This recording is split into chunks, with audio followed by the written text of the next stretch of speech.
Olá, crianças da IBR e de outras igrejas por aí que estão acompanhando a nossa série Longe de Casa. Eu sou a professora Aline e estou bem, graças a Deus. Espero que vocês também estejam bem e espero que também tenham visto as outras aulas da nossa série. Quem acompanhou a aula passada lembra que o rei Belsazar zombou de Deus, mas se deu mal, não é mesmo? Deus mandou dedos escreverem uma mensagem misteriosa que só Daniel pôde interpretar. E Daniel, que tinha recebido a verdadeira sabedoria de Deus, conseguiu explicar para Belsazar que o reino dele acabaria. E naquele mesmo dia, o reino dele acabou. Vocês lembram o nome de quem invadiu o reino da Babilônia? Vamos abrir a Bíblia no texto de hoje e relembrar se você não lembra e aprender se você não assistiu às aulas anteriores, tá bom? Ó, a gente vai abrir lá no livro de Daniel, que é o profeta cuja vida estamos estudando, no capítulo 6. E a aulinha de hoje vai abranger os versículos do 1 até o 4, versículo 1, 2, 3 e 4 do capítulo 6 de Daniel. Então pegue a sua Bíblia e abra lá, que eu vou abrir a minha Bíblia aqui também, tá bom? E vamos ver o nome deste rei que destronou e matou o rei Belsazar. Eu escrevi aqui para vocês, ó, com as minhas letrinhas. O nome dele tinha 5 letrinhas, ó. Começava com D, depois vem o A, depois vem o R, depois vem o I e depois vem o O. Vamos ler? Dario. Dario era o nome deste rei que Deus usou, a quem Deus deu poder, né? Porque já aprendemos que é ele que dá o poder, que coloca no trono e tira também os homens de lá. Dario foi o rei usado para acabar com o reino de Belsazar, para dominar o reino de Belsazar. A gente não sabe se Dario era o nome dele mesmo ou se era tipo um título assim, que nem o faraó, um rei, um presidente. A gente não sabe se era o título dele, a posição dele ou se era o nome dele mesmo. Mas a Bíblia sempre fala, chama ele de Dario. E o que será que aconteceu no reinado de Dario depois que a família de Nabucodonosor saiu do trono? Bom, Dario também era muito poderoso, né? Afinal, o reino da Babilônia era grandioso, ele tinha dominado aquele reino. E para ser um reino que estava sempre sob o seu controle, sempre tudo organizadinho para que ninguém o enganasse, sabe o que o rei Dario fez? Ele disse assim: vou nomear 120 sátrapas e presidentes para prestarem contas de todo o território do meu reinado na Babilônia. Entendeu? Vou explicar. O que Dario fez foi o seguinte: ele colocou lá no reino da Babilônia 120 sátrapas. 120 vocês sabem o que é, né? É uma quantidade, eram 120 homens. Então, vou colocar aqui, ó, 120. 100 mais 20. Agora, você sabe o que é sátrapa? É uma palavra diferente, né? Eu também não sabia não, fui pesquisar. Vou escrever aqui para vocês, ó, ela escreve assim.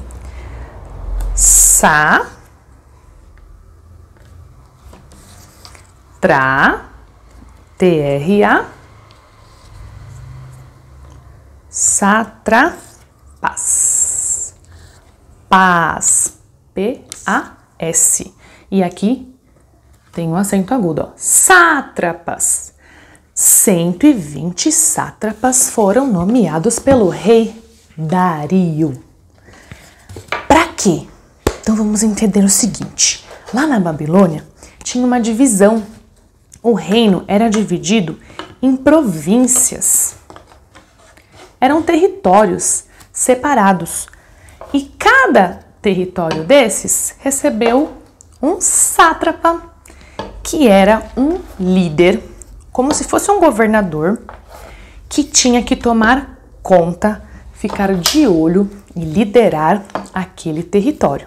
Então a Babilônia era dividida em vários territórios, ó. Cada círculo e quadrado desses é como se fosse um território.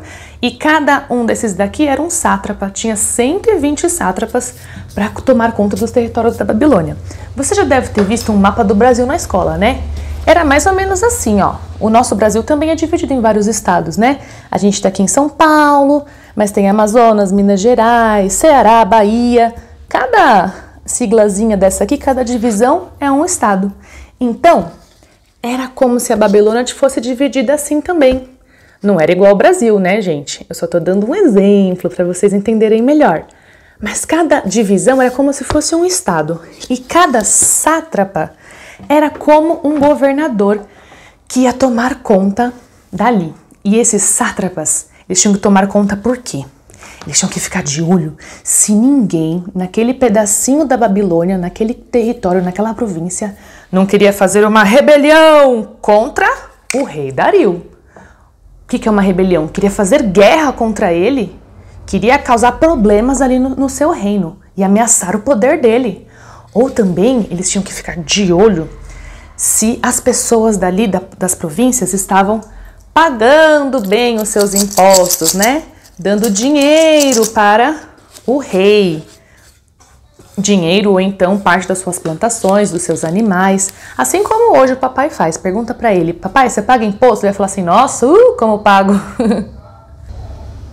Pago muito imposto, filhinho. Pago muito imposto, filhinha.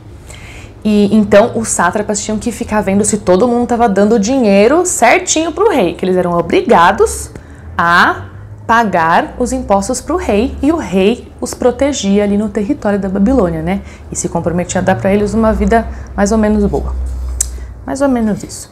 Bom, só que além desses sátrapas, desses governadores, o rei Dario também nomeou 3 presidentes. Esses presidentes serão responsáveis pelos sátrapas que lhe prestarão contas. Como assim? Pô, que difícil. Vou explicar.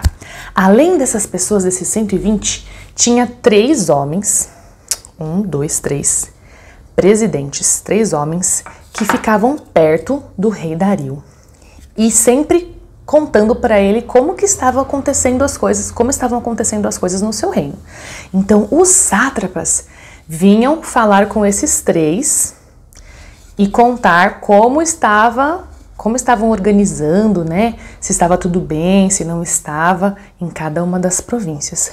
E adivinhe só, quem era um desses 3? Você já deve imaginar, né? Alguém muito sábio, muito capaz. Então tinha um presidente, 2, e um deles, 3, era Daniel, o servo profeta de Deus, que estava vivendo lá na Babilônia desde que ele era jovenzinho. Mas a Bíblia diz que agora ele já era velhinho. Ele já tinha uns 80 anos nessa época, já era bem velhinho. Porque lembra que ele foi exilado pelo rei Nabucodonosor? Nabucodonosor já tinha morrido.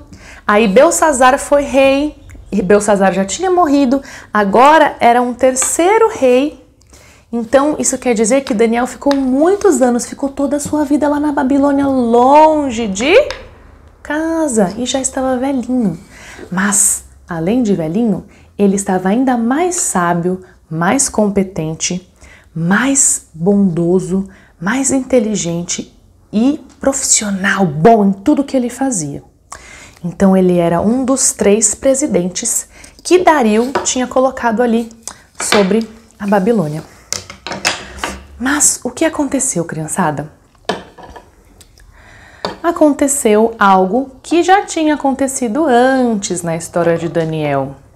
Daniel, ele não passava despercebido, não. Ele sempre se destacava.